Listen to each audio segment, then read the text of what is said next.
Magandang umaga sa inyong lahat. Ako po si Edmer Espinosa, isang mag-aaral sa Pan Pacific University.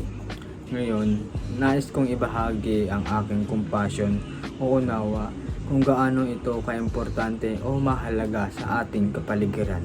Ano ang compassion para sa akin?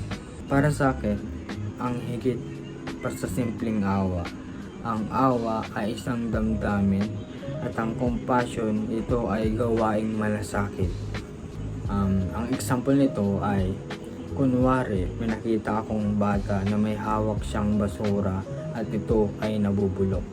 Ngayon, itinapon niya ito sa hindi nabubulok. Pero ang hawak niya ay nabubulok. At ngayon, pwede ko siyang turuan kung ano ang nabubulok sa hindi nabubulok. Para dito ay malaman niya kung ano ang pinagkaiba ng dalawang iyon.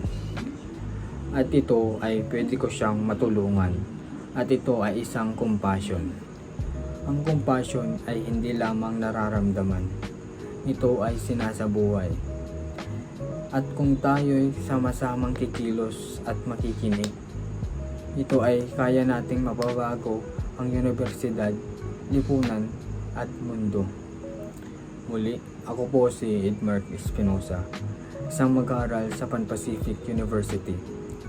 Salamat po sa panunood.